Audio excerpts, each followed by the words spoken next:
No, slick back. That's what I said. Slick back. No, nigga, I'm a pimp named Slick back. Pimp named Slick back. Pimp named Slick back. Nigga, are you deaf? I'm a pimp named Slick. Assalamualaikum warahmatullahi wabarakatuh. Selamat sore teman-teman. Sebelumnya perkenalkan, kami dari kelompok yang akan menjelaskan materi tentang evaporasi. Sebelumnya perkenalkan, nama saya Jonathan Wesley Arsen Simanjuntak. Saya Putri Ayu Sagala. Saya Sinta Madomo. Saya Alifah Zahra. Saya Fadil Wahyuni. Saya Nurul Aprilia Putri. Saya Salma Maulana Putri. Saya Joko. Baik, selamat menonton semuanya.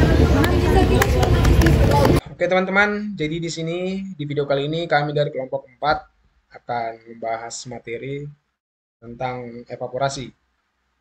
Mungkin langsung saja kita masuk ke pembahasannya. Yang pertama sini ada definisi dari evaporasi.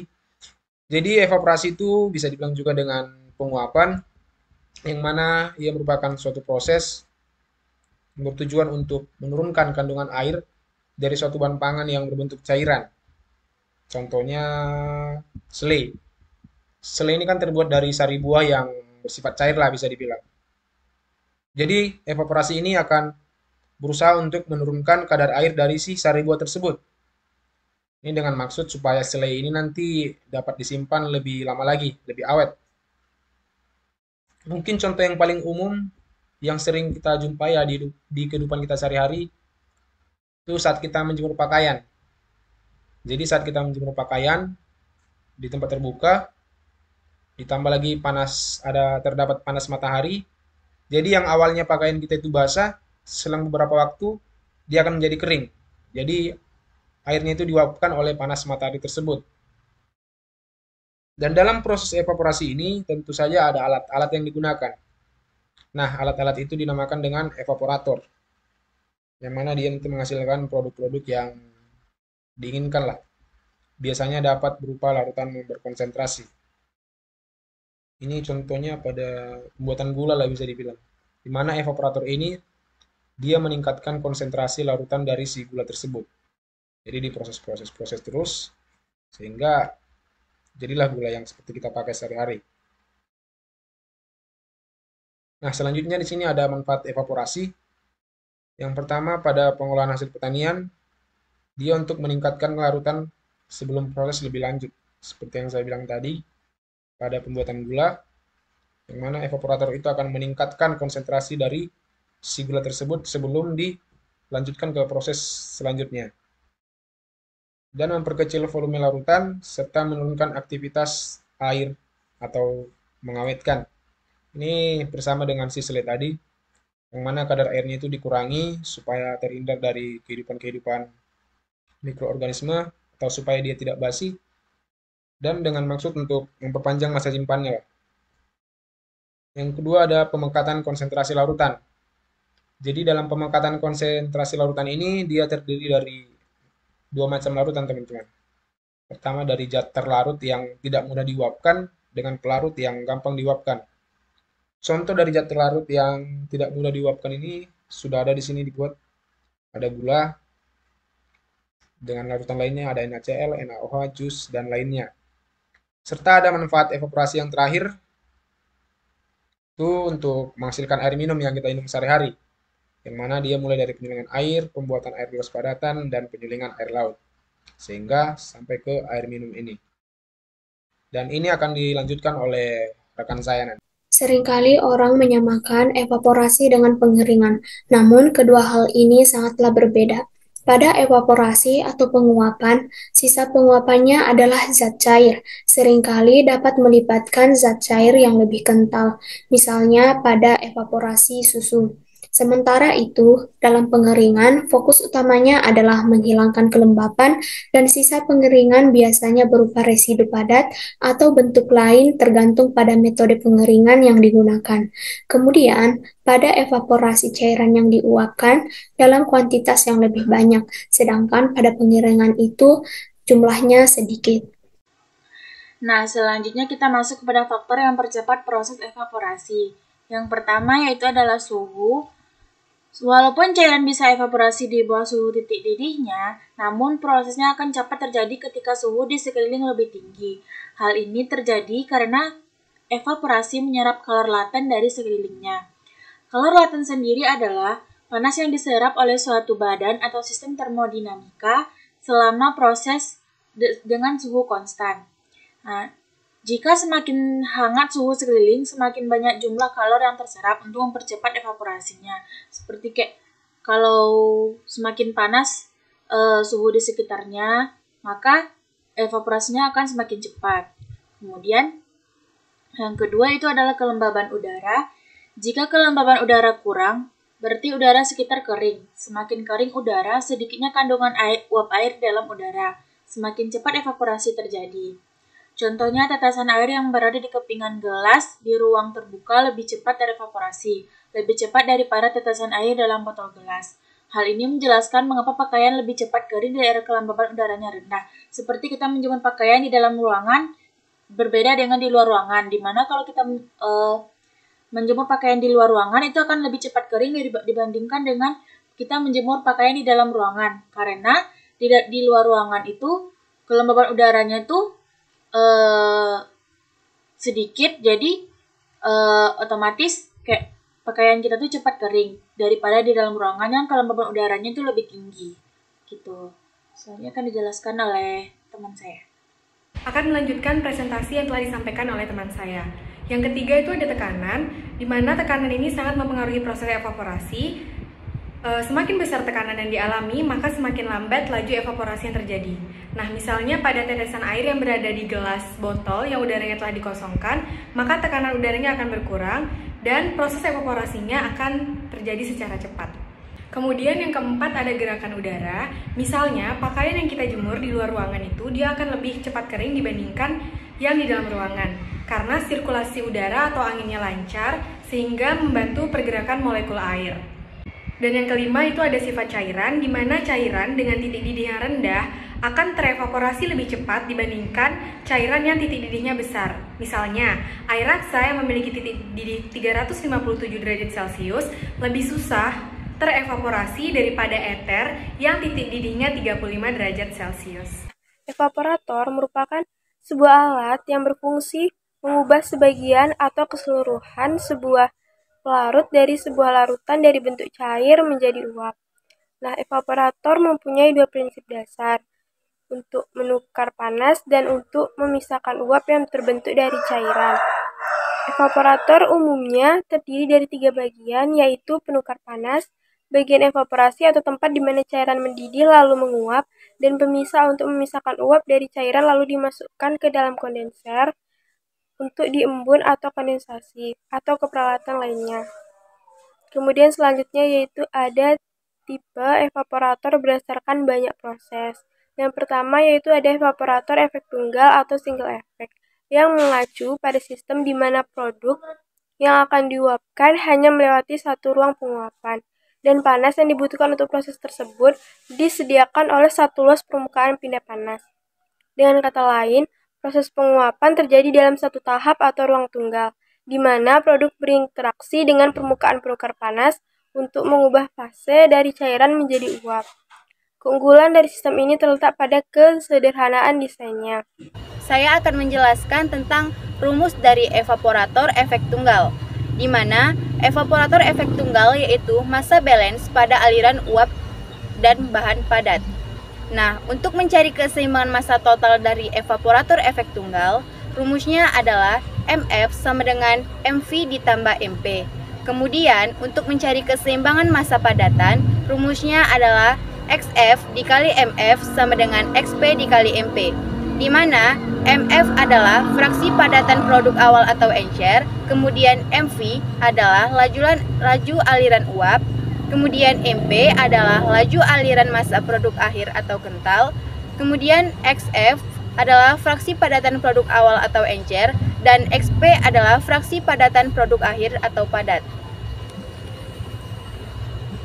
Kemudian, rumus laju pindah panas. Seperti yang sudah tertera pada layar, di mana X itu adalah laju pindah panas, U itu adalah koefisien pindah panas keseluruhan, dan A adalah luas area dari heat exchanger. Kemudian ada steam economy. Steam economy merupakan performance pengoperasian sistem evaporator rasio dan aliran massa uap yang diproduksi dengan aliran steam. Kemudian, ada rumus energi balance atau entalpi.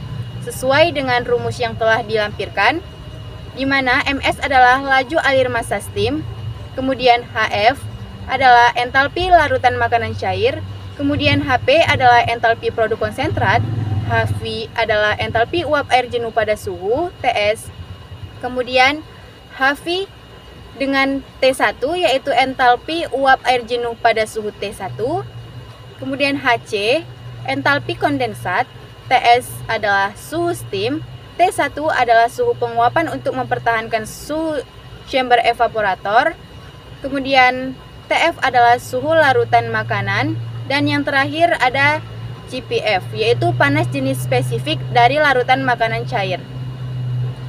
Eparator efek majemuk. Di dalam proses penguapan bahan dapat digunakan 2, 3, 4 atau lebih dalam sekali proses. Inilah yang disebut dengan eparator efek majemuk. Pengguna eparator efek majemuk berprinsip pada penggunaan uap yang dihasilkan dari eparator sebelumnya. Tujuan penggunaan eparator efek majemuk adalah untuk menghemat panas secara keseluruhan, hingga akhirnya dapat mengurangi ongkos produksi. Jenis eparator efek majemuk. Yang pertama tabung gas, 2 ketel uap atau blower, 3 penukaran panas spiral melingkar, 4 penukaran panas tipe permukaan, 5 penukaran panas dengan tabung di bagian dalam, 6 pembangkitan ulang, 7 penukaran panas tipe tong, 8 penyemprotan panas tipe tong, pemasukan uap panas, 10 penukaran panas tipe sukro. Selanjutnya contoh soal. Jus buah hendak dipekatkan oleh single effect evaporator dengan fraksi solid pada larutan makanan sebesar 0,05 atau SF-nya 0,05, TF atau suhu larutan makanannya sebesar 20 derajat Celcius dan T1 atau suhu penguapannya 80 derajat Celcius. Steam pressure yang digunakan memiliki tekanan sebesar 198,53 kPa. Bila XP atau fraksi solid pada produk konsentrat sebesar 0,4 dan MP yaitu laju alir massa produk konsentrat sebesar 3000 kg/H atau setara dengan 0,833 kg/s. Dan selanjutnya diketahui panas jenis spesifik pada larutan makanan atau CPF yaitu 4,05 kJ per kilogram dan CPP atau panas jenis spesifik dari produk konsentrat sebesar 3,175 kJ per kilogram derajat Celcius. Yang ditanya, berapakah steam yang dibutuhkan? Dan yang B, berapa steam ekonomi ketika konsentrat bersuhu 90 derajat Celcius. Untuk kita menyelesaikan soalnya, kita harus menggambarkan terlebih dahulu bagannya dan mengetahui massa yang masuk apa saja dan harus sama dengan massa yang keluar. Nah, di sini massa yang masuk itu adalah laju aliran massa steam dengan suhu steam dan massa larutan makanan dengan fraksi mol atau fraksi solid pada larutan makanan serta suhu larutan makanan tersebut. Nah, di sini komponen di dalam steamnya itu terdapat ada suhu penguapan, ada koefisien koefisien perpindahan panas dan luas area. Nah, massa yang keluar itu ada ini laju alir massa uap air dengan suhu penguapannya, lalu ada laju alir massa steam dengan suhu steam, dan laju alir massa produk konsentrat dengan suhu penguapan untuk mempertahankan suhu evaporator, dan ada fraksi solid pada produk konsentrat. Untuk mencari steam yang dibutuhkan, yang pertama kita harus mencari laju alir massa larutan makanan dengan rumus keseimbangan massa padat yang telah dijelaskan sebelumnya, yaitu MF dikali XF sama dengan MP dikali XP, di mana XF pada soal adalah 0,05, MF yang akan dicari sama dengan XP 0,4 dikali MP 3000, maka MF yang diperoleh adalah sebesar 6,67 kg per sekon. Langkah selanjutnya kita menggunakan rumus kesetimbangan massa total untuk mencari laju alir massa uap air yang ada pada kasus tersebut. Maka rumus yang kita gunakan adalah MF sama dengan MV dikali MP. Nah, di sini maka untuk mencari MV-nya kita dapat memindahkan ruasnya menjadi MV sama dengan MF dikurang MP. Nah, diketahui tadi MF-nya adalah 24.000 dikurang MP-nya adalah 3.000, maka didapatkan hasilnya adalah 21.000 kg per hour. Nah, ini setara dengan 5,83 kg per sekon. Nah, selanjutnya untuk mencari entalpi larutan makanannya, ini yang pada poin C.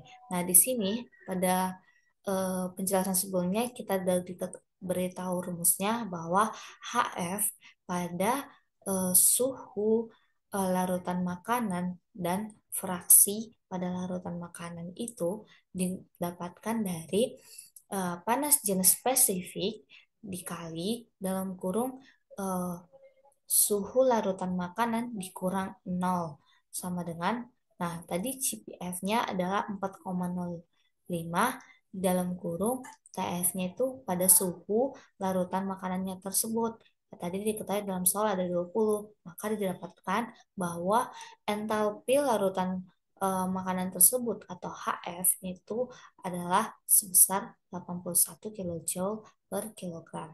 Nah, selanjutnya kita juga harus mencari entalpi produk konsentrat. Nah, di sini entalpi produk konsentrat ini memiliki suhu T1 atau suhu penguapan dan fraksi solid pada produk konsentrat. Nah, di sini rumusnya ada panas jenis spesifik atau CPP dikali dalam kurung suhu T1 itu suhu penguapan dikurang 0. Nah, didapatkan bahwa nilai H entalpi produk konsentratnya itu sebesar 254 kJ per kilogram. Selanjutnya kita harus mencari entalpi uap air jenuh pada TS dan entalpi uap air jenuh pada T1 dan entalpi kondensatnya pada suhu TS. Nah, di sini untuk memperolehnya kita dapat melihat pada tabel STEAM. Pada tabel STEAM, kita diketahui pada soal tersebut bahwa alat tersebut memiliki tekanan sebesar 198,53 kilopascal. Nah, dari sini kita harus melihat untuk mencari entalpi tersebut, kita lihat dulu tekanannya pada tabel STEAM. Kita lihat cari 198,53. Nah, di sini ada pada suhu 120. Nah, ini 198,3 itu pada suhu 120.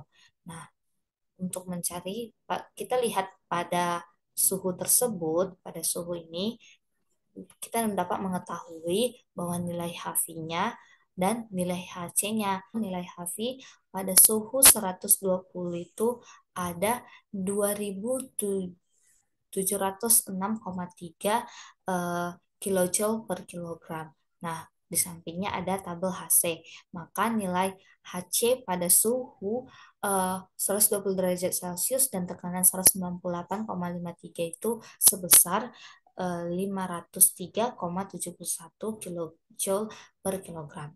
Nah, untuk entalpi kondensatnya itu kita dapat melihat pada suhu TS. Untuk entalpi HV pada suhu T1 diketahui tadi pada soal suhu T1-nya adalah 80 derajat Celcius. Maka kita dapat melihat bahwa 80 derajat Celcius tersebut memiliki nilai HV-nya adalah sebesar 2643,7 kJ per kilogram.